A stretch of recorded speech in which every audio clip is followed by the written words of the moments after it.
الحمدللہ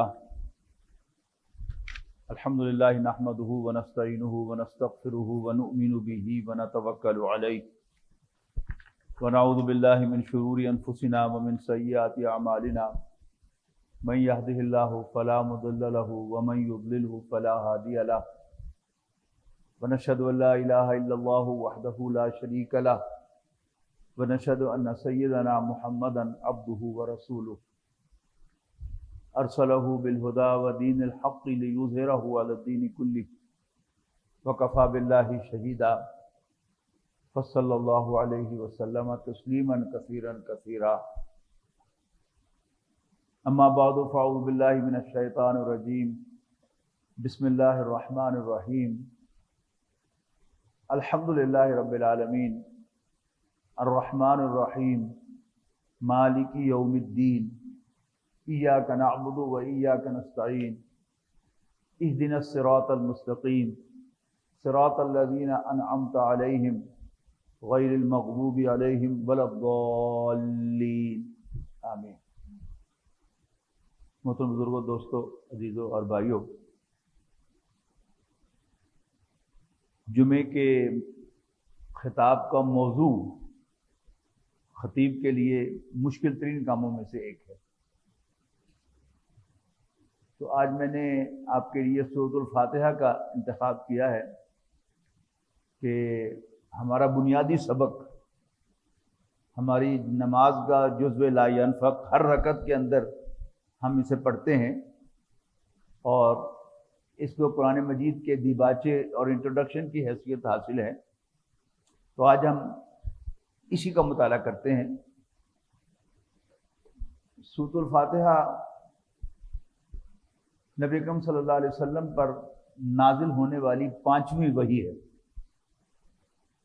اس سے پہلے سورۃ العلق کی ابتدائی آیات، سورۃ مدثر اور سورہ مزمل کی ابتدائی آیات اور ایک آدھ اور وحی ہے۔ اس کے بعد پھر 5ویں وحی جو ہے وہ سورۃ الفاتحہ ہے۔ سورۃ الفاتحہ کے 3 بنیادی حصے ہیں۔ اس میں اول اللہ تعالیٰ کی حمد و ثنا ہے۔ اس کا دوسرا حصہ اللہ تعالیٰ کے ساتھ معاہدے پر مشتمل ہے کہ ہم اللہ تعالیٰ کے ساتھ ایک کمٹمنٹ کرتے ہیں کہ اللہ ہم تیرے ہی بندے ہیں اور تجھی سے مدد مانگتے ہیں۔ اور پھر آخری حصہ، اس کی آخری 3 آیات، یہ ریکویسٹ ہے کہ جو ہم اللہ تعالیٰ کے سامنے پیش کرتے ہیں۔ سورۃ فاتحہ کی 7 آیات ہیں اور اس پر اتفاق ہے۔ قرآن مجید میں ایک مقام پر فرمایا گیا ہے نبی اکرم صلی اللہ علیہ وسلم کو کہ ہم نے آپ کو 7 عطا کی دہرائی جانے والی والقرآن العظیم، اور ایک عظمت والا قرآن عطا کیا۔ تو اس پر کوئی شاذ آراء ادھر ادھر چھوڑ کر تقریباً امت کا اجماع ہے کہ اس میں 7 دہرائی جانے والی جو ہیں یہ 7 آیات ہیں سورۃ الفاتحہ کی۔ البتہ وہ آیات کون کون سی ہیں اس میں اختلاف ہے۔ امام شافعی رحمۃ اللہ علیہ، اسی طرح ہمارے ہاں اہل حدیث حضرات، وہ سورہ فاتحہ کا آغاز بسم اللہ الرحمن الرحیم سے کرتے ہیں کہ سورۃ الفاتحہ کی پہلی آیت بسم اللہ الرحمن الرحیم ہے، اور پھر اس کے بعد الحمدللہ رب العالمین پوری آیت ہے، الرحمن الرحیم پوری آیت ہے، مالک یوم الدین پوری آیت ہے، ایاک نعبد و ایاک نستعین پوری آیت ہے، اہدنا الصراط المستقیم پوری آیت ہے، اور اس کے بعد پھر صراط الذین انعمت علیہم غیر المغضوب علیہم ولا الضالین، یہ پھر 7ویں آیت اس حساب سے بنتی ہے۔ لیکن جو دوسری کنسیڈریشن ہے جس کو احناف اون کرتے ہیں، اس میں بسم اللہ الرحمن الرحیم تبرک کے طور پر لکھی جاتی ہے، یہ قرآن مجید کی پوری آیت نہیں ہے۔ یہ جو الفاظ ہیں بسم اللہ الرحمن الرحیم، یہ سورہ نمل کے اندر آئے ہیں کہ حضرت سلیمان علیہ السلام نے ملکہ سبا کو جو خط لکھا تھا اور اس نے پڑھ کر سنایا تھا اپنے دربار میں کہ مجھے ایک بڑا عزت والا خط ملا ہے، انہ من سلیمان، یہ سلیمان کی طرف سے ہے، یعنی بادشاہ سلیمان کی طرف سے ہے، انہ بسم اللہ الرحمن الرحیم، اور یہ اللہ کے نام کے ساتھ ہے جو الرحمن الرحیم ہے۔ تو وہاں تو یہ متفق علیہ گا، لیکن وہاں وہ پوری آیت نہیں ہے۔ اب اس کا فرق کیا ہے جو آپ کو نظر آتا ہے کہ احناف کی مساجد میں آپ کو سورہ فاتحہ کا آغاز بسم اللہ الرحمن الرحیم سے نہیں، بسم اللہ الرحمن الرحیم دل میں پڑھی جاتی ہے، اور پھر تلاوت کا آغاز بلند آواز سے الحمدللہ رب العالمین سے ہوتا ہے۔ جبکہ اگر آپ نماز پڑھتے ہیں کسی اہل حدیث مسجد میں تو وہاں آپ نے یہ فرق نوٹ کیا ہوگا کہ وہ بلند آواز سے بسم اللہ الرحمن الرحیم پڑھ کر پھر الحمدللہ رب العالمین کہتے ہیں، اس لیے کہ وہ بسم اللہ الرحمن الرحیم کو حصہ سمجھتے ہیں سورہ فاتحہ کا، بلکہ تمام جتنی بھی صورتیں ہیں ان کی پہلی آیت بعض اہل علم کے نزدیک وہ بسم اللہ الرحمن الرحیم ہے، اور اس کے بعد پھر جو دوسرا ٹیکسٹ ہے سورت کا وہ شروع ہوتا ہے۔ احناف کے نزدیک قرآن مجید کے ٹیکسٹ کا حصہ تو سورہ نمل میں ہے، باقی تمام صورتوں سے پہلے یہ تبرک کے طور پر لکھی جاتی ہے اور اس لیے قرآن مجید کا حصہ نہیں ہے۔ اس کا پھر اثر جو ہے وہ بھی میں نے آپ کے سامنے رکھ دیا۔ قرآن مجید کی تلاوت سے پہلے بسم اللہ الرحمن الرحیم پڑھنا ہمارے ہاں کا عام معمول ہے، جبکہ قرآن مجید کا حکم جو ہے وہ ہر مرتبہ قرآن مجید پڑھنے سے پہلے تعوذ کا ہے۔ سورۃ نحل میں نبی اکرم صلی اللہ علیہ وسلم سے فرمایا گیا اذا قرأت القرآن فاستعذ باللہ من الشیطان الرجیم، جب بھی تم قرآن پڑھو تو شیطان مردود سے اللہ تعالیٰ کی حفاظت میں ضرور آ جائے۔ تو یہاں سے یہ کنکلوژن نکالا جاتا ہے کہ قرآن مجید کی تلاوت سے پہلے اعوذ باللہ من الشیطان الرجیم پڑھنا جو ہے یہ فرض ہے۔ اور عربوں کے ہاں آپ نے یہ سنا ہوگا کہ آپ کہیں کوئی عرب جو ہے جب قرآن مجید کی آیت کوڈ کرتا ہے تو وہ باقاعدہ اعوذ باللہ من الشیطان الرجیم پڑھ کے پھر وہ آیت کوڈ کرتا ہے۔ ہمارے ہاں یعنی بسم اللہ کا اہتمام تو ہے لیکن اعوذ باللہ پڑھنے کا اہتمام نہیں ہے۔ یعنی میں تو کو کہتا ہوں کہ اگر کسی محفل میں قرآن مجید کی تلاوت کرنے کے لیے کوئی صاحب آئیں اور وہ اعوذ باللہ پڑھ لیں اور بسم اللہ الرحمن الرحیم نہ پڑھیں تو شاید آڈینس میں کوئی جا کے اس کا گریبان پکڑ لے کہ تم نے بسم اللہ کیوں نہیں پڑھی۔ حالانکہ اصل ضروری جو ہے وہ تعوذ ہے، اعوذ باللہ پڑھنا، بسم اللہ بھی پڑھنی چاہیے، لیکن سوال یہ ہے کہ اس کی شرعی حیثیت کیا ہے۔ تعوذ پڑھنا جو ہے یہ فرض ہے، یا کم سے کم آپ واجب کہیں گے، اور بسم اللہ پڑھنا جو ہے اس کو آپ سنت کہیں گے یا نفل کہیں گے۔ ان دونوں کے جو سٹائل میں فرق دیکھیں قرآن مجید میں، تعوذ کے سلسلے میں تو کہا گیا نا اذا قرأت القرآن فاستعذ باللہ من الشیطان الرجیم، کہ جب بھی قرآن پڑھو شیطان مردود سے اللہ تعالیٰ کی حفاظت میں ضرور آ جایا کرو۔ لیکن بسم اللہ پڑھنے کا حکم صرف ایک مرتبہ ہے، پہلی آیت جو نازل ہوئی ہے اقرأ بسم ربک الذی خلق، پڑھ اپنے اس رب کے نام سے جس نے پیدا کیا۔ تو فرض تو احناف کے نزدیک پھر اس بنیاد پر بسم اللہ الرحمن الرحیم پڑھنا یا قرآن شریف پڑھنے سے پہلے بسم اللہ پڑھنا زندگی میں فرض ایک ہی مرتبہ ہے، باقی اس کی حیثیت سنت کی ہے۔ لیکن تعوذ یعنی اس کو آپ بسم اللہ پڑھنے کو فرض کہیں، واجب کہیں، سنت کہیں، لیکن تعوذ کا اہتمام جو ہے وہ ہمیں ضرور کرنا چاہیے، اس لیے کہ سورہ اعراف میں قرآن مجید میں قصہ آدم و ابلیس کئی مرتبہ زیر بحث آیا ہے۔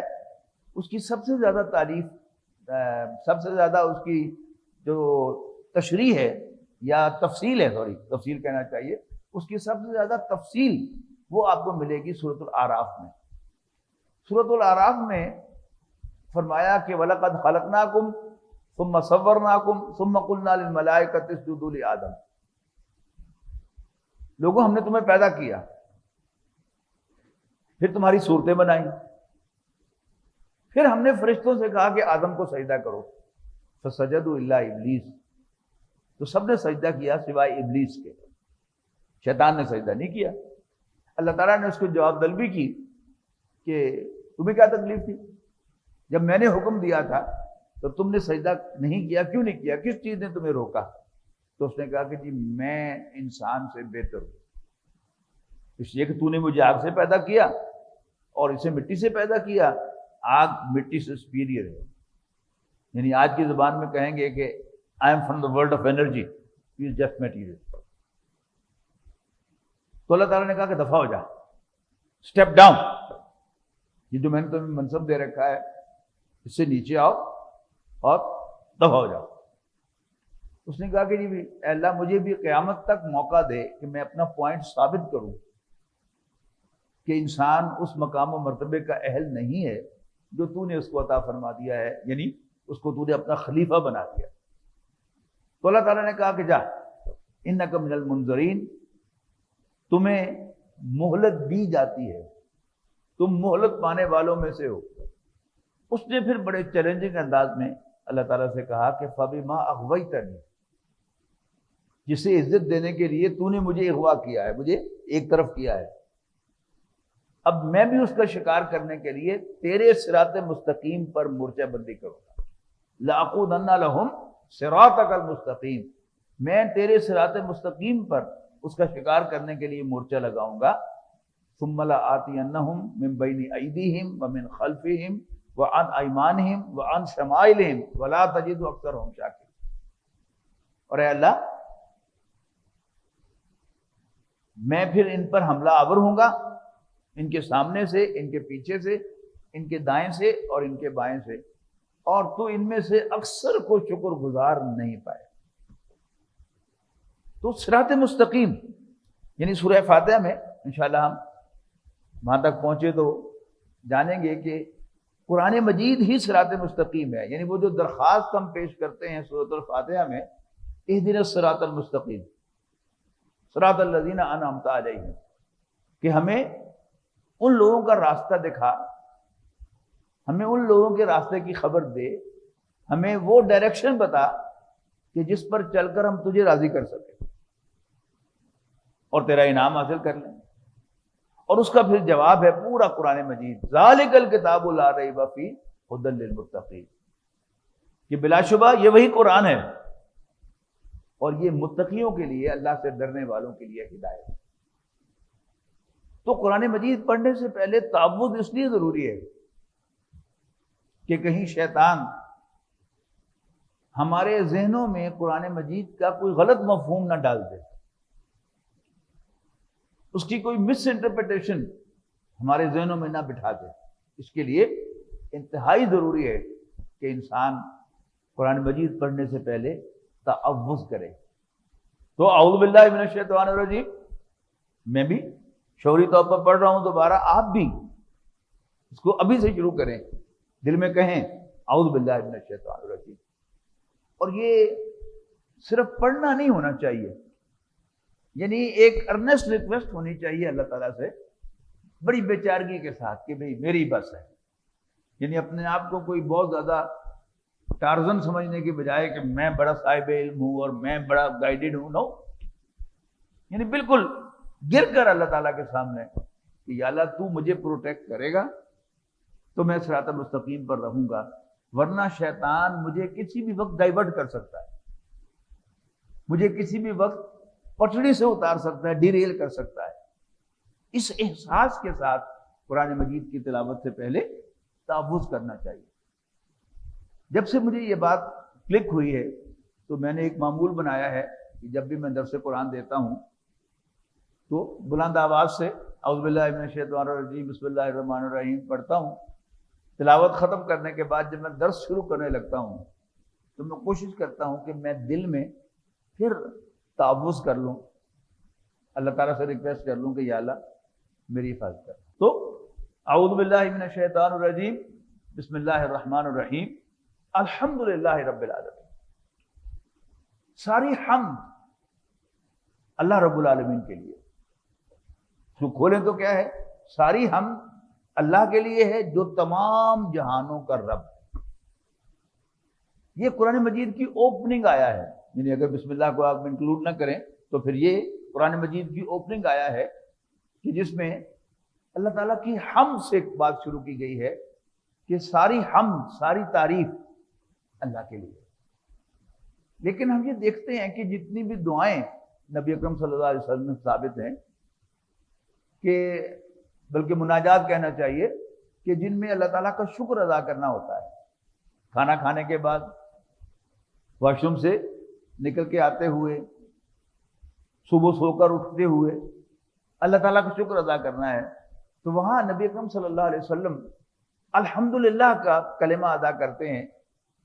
یہ ساری حمد اللہ کے لیے ہے، لیکن ہے وہ شکرانے کا وقت، تو اس کو بھی سمجھ لیں کہ شکریہ جو ہوتا ہے وہ مختلف درجوں میں مختلف ہوتا ہے۔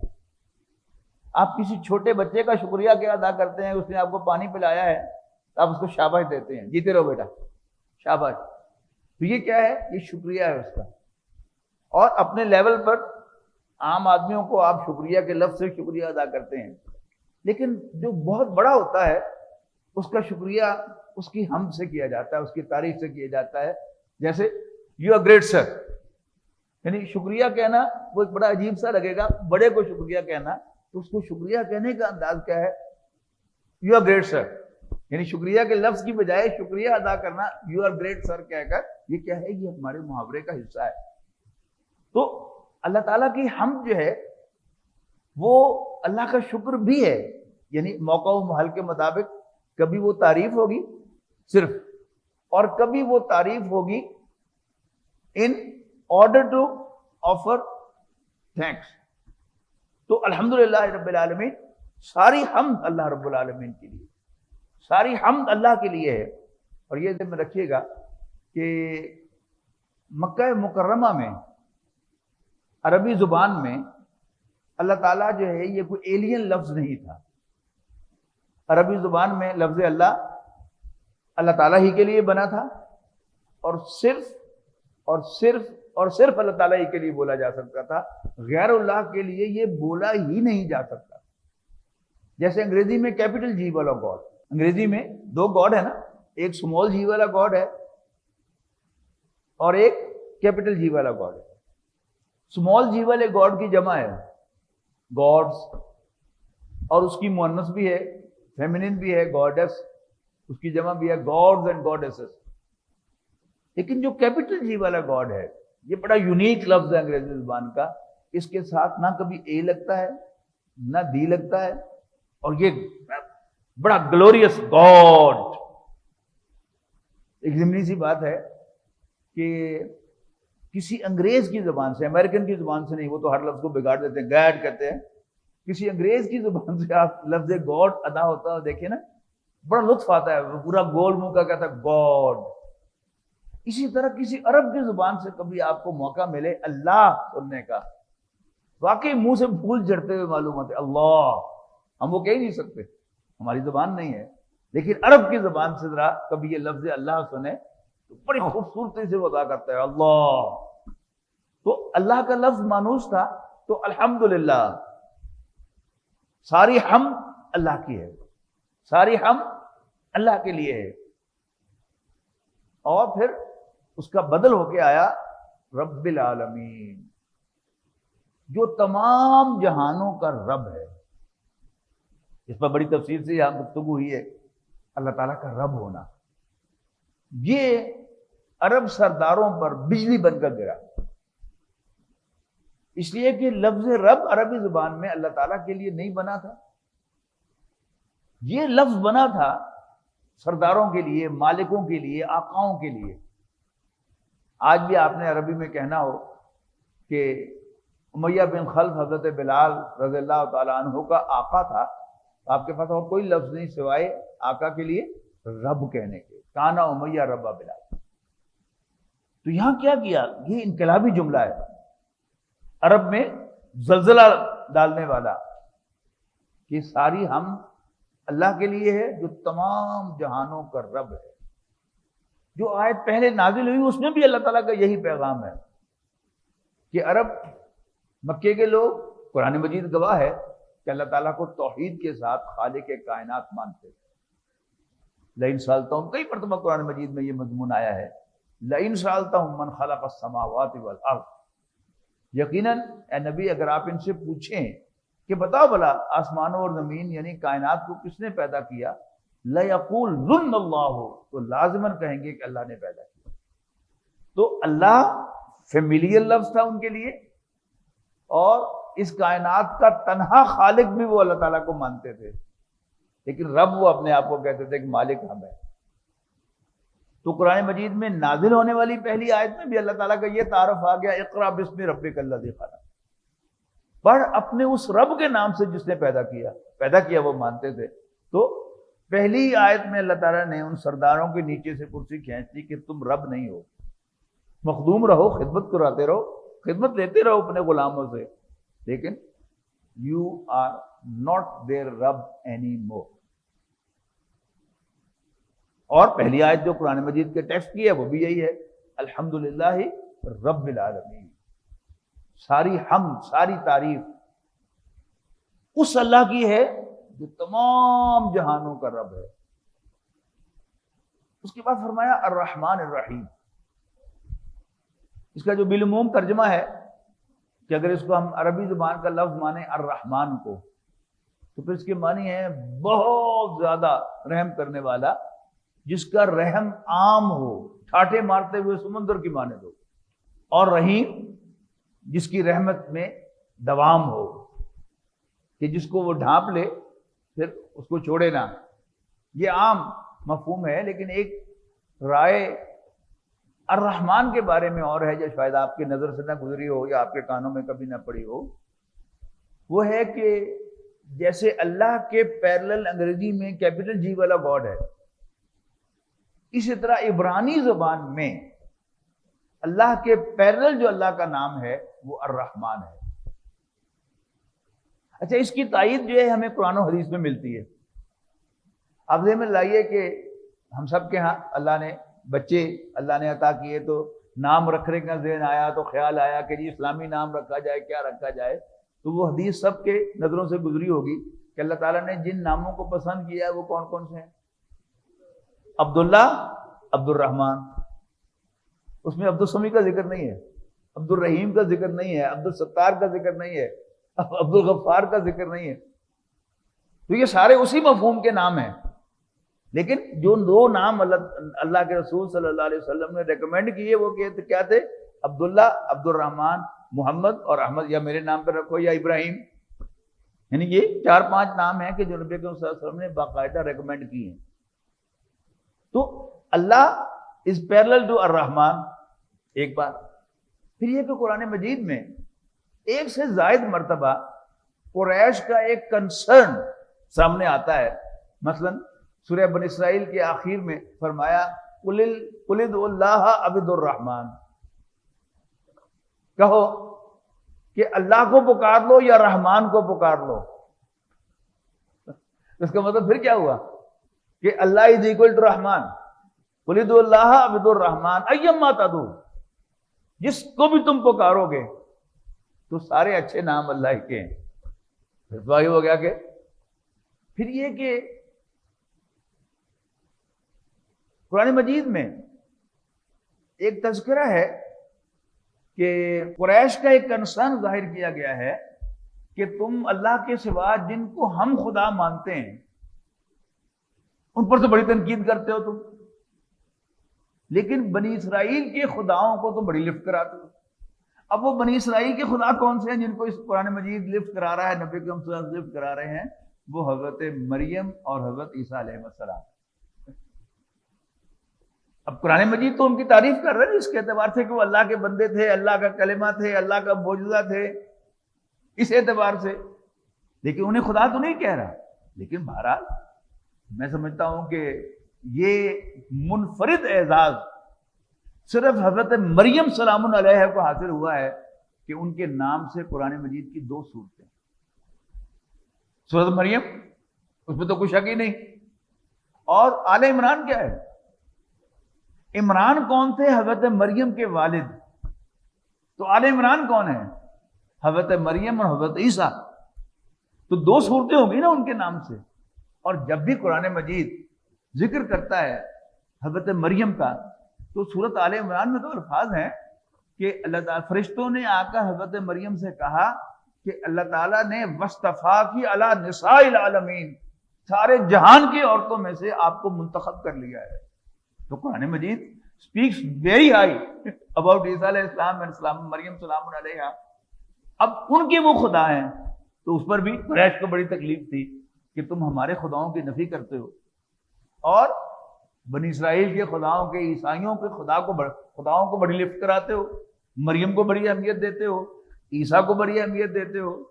اب یہ دونوں جو ہیں عیسائیوں کے خدا ہیں، ان کی جو تثلیث کہلاتی ہے God the father, Jesus the God's son and Mary the mother of God سن.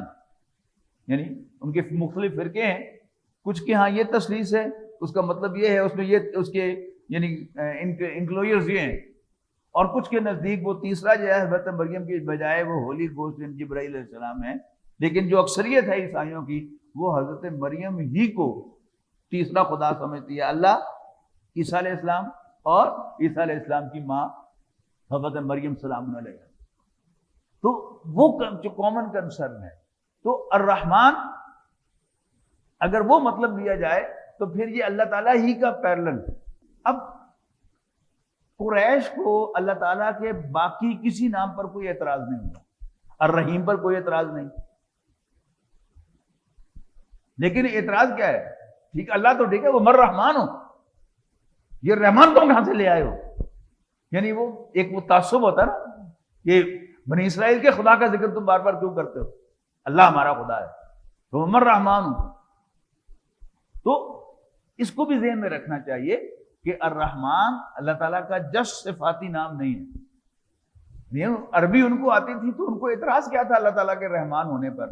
اعتراض دیتے تھے عبارت صاحب کہ یہ عبرانی میں، عربی میں الرحمن کے معنی وہی ہوں گے جو ہم جانتے ہیں کہ بہت مہربان، جس کی مہربانی، جس کا رحم جو ہے وہ ٹھاٹھے مارتے ہوئے سمندر کی مانند ہو. لیکن جو سارا ان کا کنسرن تھا وہ اس اعتبار سے نہیں تھا، وہ اس اعتبار سے تھا کہ رحمان بنی اسرائیل کا خدا ہے اور اللہ ہمارا خدا ہے. بس ایک لائٹ سی بات ہے کہ ایک دفعہ میں نے آکسفورڈ ڈکشنری دیکھی کوئی لفظ دیکھنے کے لیے، تو جو ہی کھولی تو وہ شروع کے پہلے ہی پیج پر یا دوسرے پیج پر اللہ کا سامنے آ گیا لفظ. تو میں نے کہا احتیاطاً دیکھ ہی لوں کہ انہوں نے اس کا کیا مطلب لکھا ہے. تو کیا مطلب تھا اس کا؟ اللہ گاڈ آف دا عربس. تو عربوں کا خدا ان کے نزدیک اللہ تھا اور بنی اسرائیل کا خدا الرحمن تھا. تو بسم اللہ الرحمن الرحیم میں بھی اس کو ذہن میں رکھنا چاہیے، اور الحمدللہ رب العالمین میں بھی، اور الرحمن الرحیم میں بھی اس کو ذہن میں رکھنا چاہیے. اس کے بعد ہے جی مالک یوم الدین. جو مذاہب کی دنیا میں کامن ڈاکٹرنز ہیں، نظریات ہیں، وہ تین ہیں. مذہب کے تین کمپوننٹ جو ہیں وہ لازمن ہوں گے. نمبر ایک، اس میں کسی بڑی ہستی کو مانا جائے گا، جیسے ہم اللہ تعالیٰ کو مانتے ہیں. پھر اس میں خیر اور شر کا کوئی تصور ہوگا، نیک اعمال. اور تیسرا، اس میں اکاؤنٹیبلٹی کا کوئی تصور ہوگا. کوئی دوسرا جنم لے آئے گا، کوئی کچھ لے آئے گا. لیکن بہرحال یہ تین جو کمپوننٹس ہیں کسی بھی مذہب کے وہ لازمن ہوں گے. تو یہاں دیکھیے گا اللہ آ گیا اور اللہ تعالیٰ کی تعریف آ گئی. اس کے بعد پھر مالک یوم الدین. اگر آپ غور سے دیکھیں گے قرآن مجید کے ٹیکسٹ کو سورہ فاتحہ میں، تو مالک یوم الدین میں الف نہیں ہے. یعنی ہمارے ہاں جو ٹیکسٹ ہے وہ کھڑے زبر کے ساتھ میم کو لکھا جاتا ہے تو پڑھتے ہیں ہم مالک یوم الدین. لیکن جب آپ جو مصری قراء کی قراتیں سنتے ہیں تو وہاں آپ کو اکثر سننے کو ملتا ہے ملک یوم الدین. یہ بھی بالکل سرٹیفائڈ قرات ہے قرآن مجید کی، نبی صلی اللہ علیہ وسلم سے ثابت ہے. مالک کہنا بھی ثابت ہے، ملک کہنا بھی ثابت ہے. اور اگر مالک پڑھیں گے بھی صحیح تو الف کے ساتھ نہیں پڑھیں گے، کھڑے زبر کے ساتھ پڑھیں گے، آواز تو ایک ہی جیسی نکلے گی. تو ملک یوم الدین بدلے کے دن کا بادشاہ. اس کی بھی دلیل قرآن مجید میں موجود ہے. یہ قیامت کے دن پوچھا جائے گا لمن الملک اليوم، بتاؤ بھلا آج کس کی بادشاہی ہے؟ یعنی ویسے تو بادشاہی ایون ٹوڈے اللہ تعالیٰ کی ہے، لیکن اس دنیا میں اللہ تعالیٰ کی بادشاہی ایویڈنٹ نہیں ہے، واضح نہیں ہے۔ یعنی کوئی ماننے والا ہے اللہ تعالیٰ کا، وہ کہے گا کہ یہ کائنات کا نظام اللہ تعالیٰ چلا رہا ہے۔ کوئی سائنٹیفک مائنڈ سیٹ کا آدمی کہے گا نہیں نہیں اپنے آپ چل رہا ہے۔ کوئی اور ہوگا وہ کسی بھگوان کو کہہ دے گا، کسی اور کو کہہ دے گا کہ وہ یہ کائنات چلا رہا ہے۔ تو اللہ تعالیٰ کی بادشاہی واضح نہیں ہو رہی، لیکن قیامت کے دن اللہ تعالیٰ کی بادشاہی بہت ایویڈنٹ ہوگی۔ تو پوچھا جائے گا بتاؤ بھلا آج کس کی بادشاہی ہے؟ تو ہر زبان کہے گی، اور اللہ تعالیٰ کی طرف سے آواز آئے گی للہ الواحد القہار، اللہ جو اکیلا ہے اور ارریزسٹیبل ہے، آج اس کی بادشاہی۔ تو مالک یوم الدین یا ملک یوم الدین، ان میں کوئی فرق نہیں ہے کہ بدلے کے دن کا مالک بھی وہی ہے، بادشاہ بھی وہی ہے۔ ان دونوں ترجموں کو آپ ملا لیں تو رولنگ ماسٹر اگر کہہ دیں، ماسٹر تو ہے ہی ہے، یعنی ہم جو قرآن فالو کرتے ہیں اس میں مالک ہے، لیکن قرآن مجید سے ثابت ہو رہا ہے کہ بادشاہی بھی اس دن صرف اللہ کی ہوگی اور بڑی ایویڈنٹ ہوگی۔ تو پھر ruling master of the day of reward, دین کہتے ہیں بدلے کو۔ عربی زبان میں جو ہمارے یہاں محاورہ ہے ٹٹ فار ٹیٹ، اس کا جو پیرلل عربی محاورہ ہے وہ ہے کما تدین تدان، جیسے تم دو گے ویسے ہی لوگے۔ یا عرب کہے گا دناہم کما دانو، ہم نے ان کے ساتھ وہی سلوک کیا جو سلوک انہوں نے ہمارے ساتھ کیا۔ تو وہ بھی لفظ دین ہی ہے کہ جو مختلف فارمز کے اندر جو ہے وہ آ رہا ہے، ورب ہو کر، کبھی ناؤن ہو کر، کبھی ورب ہو کر، کبھی کسی باب سے، کبھی کسی باب سے۔ تو کما تدین تدان اور دناہم کما دانو، ٹٹ فار ٹیٹ، بدلے کے دن کا مالک۔ اور obviously یہ کون سا دن ہے؟ یہ یوم الاخرہ ہے۔ اس کو قرآن مجید نے مختلف ناموں سے یاد کیا ہے۔ اس کو بدلے کا دن کہا ہے یہاں پر، اس کو یوم الحساب بھی کہا ہے، اس کو یوم الاخرہ بھی کہا ہے، اس کو یوم القیامہ بھی کہا ہے۔ یعنی مختلف ناموں سے مفہوم ایک ہی ہے کہ ایسا دن کہ جس دن موت کے بعد حضرت اسرافیل علیہ السلام بگل بجائیں گے، پھونک ماریں گے اس سور میں، بگل میں، اور اس کی آواز سے یہ پورا دنیا کا نظام درم برم ہو جائے گا۔ جو بھی بسنے والے لوگ ہیں وہ سب کے سب موت کا شکار ہو جائیں گے، اور یہ سب کچھ اپ سائڈ ڈاؤن ہو جائے گا، پہاڑ ریزہ ریزہ ہو جائیں گے۔ اور کہیں فرمایا کہ ہم ان کو کود کود کر چپٹا کر دیں گے، یعنی لیول ہو جائے گی یہ زمین۔ اب اس میں پھر اختلاف ہے ہمارے اہل علم کے درمیان کہ یوم الحساب یا وہ قیامت کہاں قائم ہوگی۔ اکثریت کی رائے یہ ہے کہ کہیں آسمان پر ہی یہ سب کچھ ہوگا، لیکن ایک رائے یہ ہے کہ یہی زمین چپٹی کر کے یہی جو ہے وہ کورٹ بنے گا، اللہ تعالیٰ کی عدالت بنے گی، اور یہاں پر حساب کتاب ہوگا۔ لیکن یہ وہ اختلافات ہوتے ہیں کہ جن میں کوئی خاص یعنی علمی حیثیت ہوتی ہے ان کی، لیکن ان کا عمل سے یا رزلٹ سے کوئی تعلق نہیں ہوتا۔ حساب کو خواہ یہاں ہو خواہ حساب وہاں ہو، بہرحال حساب میں نے بھی فیس کرنا ہے، اور آپ سب حضرات نے بھی، تمام انسانوں نے، انبیاء نے بھی فیس کرنا ہے، اور اولیاء نے بھی فیس کرنا ہے، اور میں نے اور آپ نے بھی فیس کرنا ہے۔ یہ ہے اس کی اصل اسپرٹ۔ جب ہم ان علمی بحثوں میں پڑ جاتے ہیں کہ وہ اوپر ہوگا اور نیچے ہوگا، اور اسی پر ہم ڈیرا لگا کے بیٹھ جائیں گے، آپ کو بہت سے ملیں گے، یعنی کچھ لوگ جو ہیں وہ ایک چھوٹا سا نقطہ لے کر اس پر وہ پورا اپنا تھیسس بلڈ اپ کرتے ہیں، اور پھر اس تھیسس ہی کو پیش کرنے میں اپنی ساری عمر جو ہے وہ ضائع کر دیتے ہیں۔ اس سے کیا ہوتا ہے؟ وہ جو اصل روح ہے وہ ختم ہو جاتی ہے۔ روح کیا ہے؟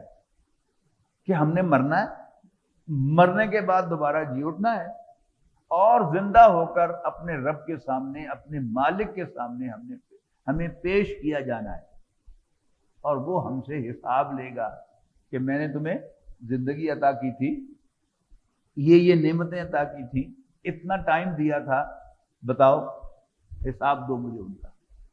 وہ جو ہے وہ یوم الحساب ہے، وہی یوم الدین ہے، وہی یوم القیامہ ہے، طرح طرح کے ناموں سے، لیکن مفہوم ایک ہی ہے کہ محاسبے کا دن۔ اس کی تفاصیل آپ کو پورے قرآن مجید میں مل جائیں گی کہ وہ کیسے ہوگا۔ کہیں وزن اعمال کا ذکر ہے، کہیں اعمال ناموں کا ذکر ہے، کہیں جو ہے وہ اللہ تعالیٰ یہ بات واضح طور صاف صاف کہہ دیتا ہے کہ آسمانوں اور زمین میں جو کچھ ہے وہ اللہ کا ہے۔ یہ سورۃ بقرہ کا جو آخری رکوع ہے اس کی پہلی آیت ہے کہ للہ ما فی السماوات و ما فی الارض وَإِن تُبْدُوا مَا فِي أَنفُسِكُمْ أَوْ تُخْفُوهُ يُحَاسِبْكُم بِهِ۔ جو کچھ تمہارے دلوں میں ہے تم اس کو ظاہر کرو یا خفیہ رکھو، یحاسبکم باللہ، اللہ تم سے اس کا حساب لے گا۔ بڑی سخت آیت ہے کہ جو خفیہ رکھی ہوئی باتیں ہیں دل میں ان کا بھی حساب ہونا ہے۔ یہ نہیں کہا کہ ان پر جزا و سزا ہونی ہے، بس حساب ہونا ہے۔ اس کے بعد بڑی کلیئر بات کہی کہ فَيَغْفِرُ لِمَن يَشَاءُ وَيُعَذِّبُ مَن يَشَاءُ، پھر اللہ تعالیٰ جسے چاہے گا بخش دے گا، جسے چاہے گا اسے سزا دے گا، عذاب سے دوچار کرے گا۔ واللہ علی کل شیء قدیر، اللہ تعالیٰ ہر چیز پر قادر ہے۔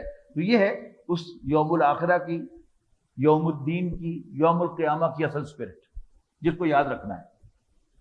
اس کے بعد ہے ایاک نعبد و ایاک نستعین۔ میں نے کہا نا کہ یہ کیا ہے، یہ اللہ تعالیٰ کے ساتھ ایک کمٹمنٹ ہے۔ اے اللہ ہم تیرے ہی بندے ہیں۔ نعبدو کے دو ترجمے ممکن ہیں، ہم تیری عبادت کرتے ہیں، ایکٹ آف ورشپ، اور دوسرا کیا ہے، اپنی حیثیت کو بیان کرنا، ہم تیرے بندے ہیں، تیرے غلام ہیں، تو ہمارا آقا ہے، تو ہمارا مالک ہے، لہذا ایاک نستعین، ہم تجھ ہی سے مدد مانگتے ہیں۔ اپنے آقا سے مدد کی مانگی جاتی ہے، اپنے مالک کے سامنے ہاتھ پھیلایا جاتا ہے۔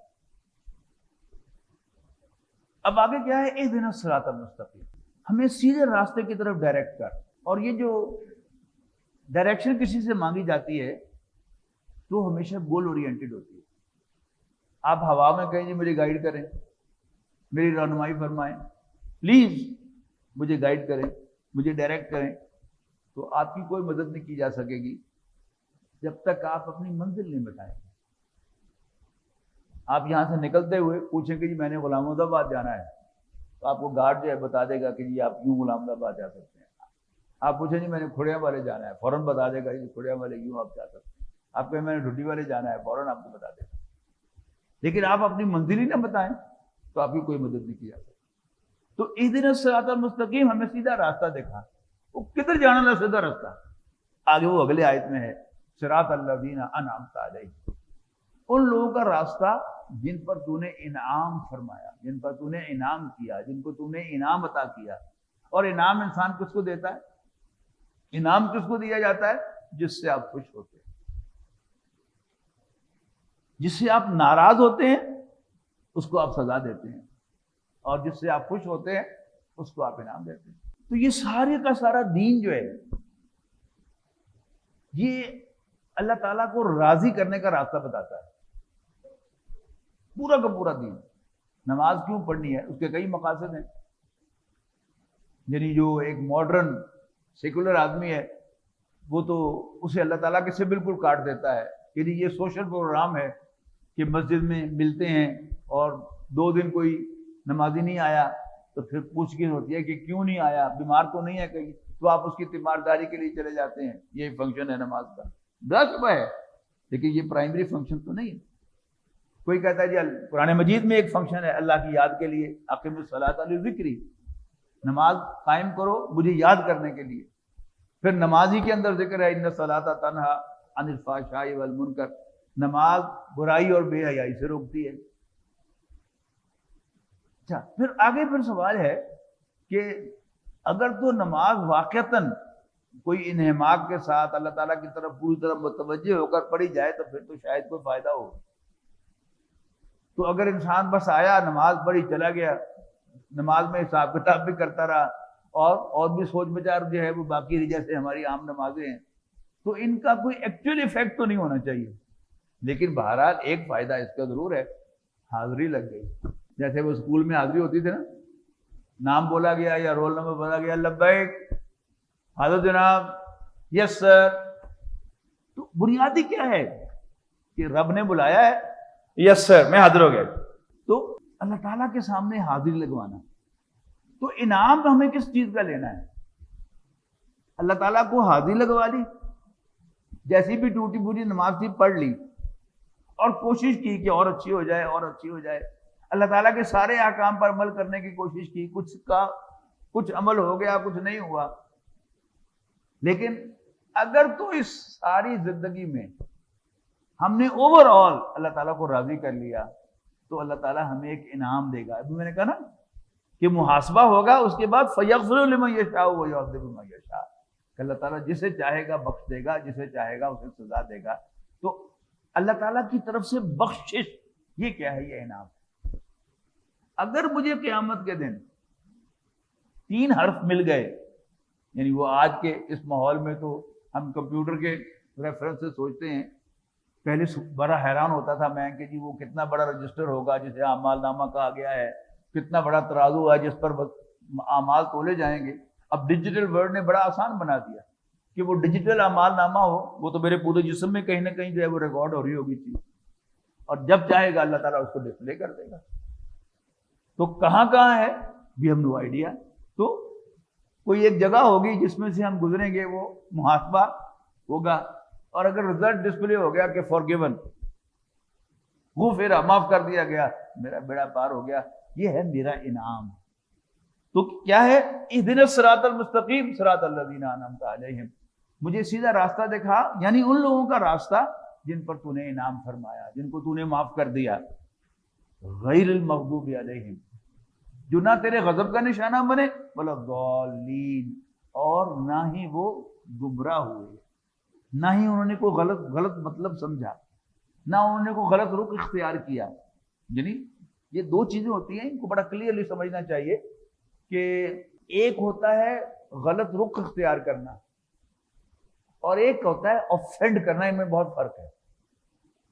آپ کے 2 ملازم ہوں, ایک ملازم بڑا کمپیٹنٹ ہو اور دیانتدار بھی ہو, لیکن کہیں کسی بات پر آپ اس کو ٹوک دیں تو الٹا آپ کو ڈانٹ دیتا ہے نا. ایک خاص مینٹیلٹی ہے. دوسرا ملازم جو ہے وہ عام سا ملازم ہے, غلطیاں بھی بڑی کرتا ہے اور کچھ نہ کچھ ہیرا پھیری بھی کر لیتا ہے, لیکن جب آپ اس کو ڈانٹتے ہیں تو کہتے ہیں سوری سر. آپ اللہ تعالیٰ کو حاضر ناظر جان کر بتائیں اپنے دل پہ ہاتھ رکھ کر کہ آپ کے معاشی حالات تنگ ہو جائیں اور آپ کو ایک ملازم کو نکالنا پڑے, آپ کس کو نکالیں گے؟ یقیناً اس دیانتدار اور سچے کو نکالیں گے. ان چٹنا تو سچائی نو دیانتداری. اس کو سمجھیں کہ مالک کو راضی کرنا اٹس اے سیپریٹ ایشو, اور صحیح راستے پر چلنا اٹس اے سیپریٹ ایشو. آپ سچے ہیں, دیانتدار ہیں, کمپیٹنٹ ہیں, یہ کیا ہے؟ یہ صحیح راستہ ہے. لیکن اس کے باوجود آپ اپنے مالک کو ناراض کر سکتے ہیں. تو یہ 2 باتیں ان کو علیحدہ کریں. غیر المغضوب علیہم, جو نہ تو تیرے غضب کا نشانہ بنے, ولا الضالین, اور نہ گمراہ ہو. یعنی سیدھے راستے پر چلتے ہوئے بھی, صحیح طرز عمل اختیار کرتے ہوئے بھی آپ اپنے مالک کو ناراض کر سکتے ہیں, اور مالک ناراض ہو گیا, سب کچھ پھوکھتے پڑ گیا, اور کچھ کمی کوتاہی جتنی بھی تھی وہ ہو, لیکن مالک راضی ہو گیا تو ستیں خیراں ہو گئیاں. اللہ تعالیٰ سے دعا ہے کہ اللہ تعالیٰ ہمیں قیامت کے دن وہ 3 حرف عطا کرے کہ جب ہمارا محاسبہ ہو تو اللہ تعالیٰ بس رزلٹ ڈسپلے کر دے کہ چل بخشیا دے انہوں, اور یوں ہم جنت میں داخل ہو جائیں. آخر دعوانا الحمدللہ رب العالمین.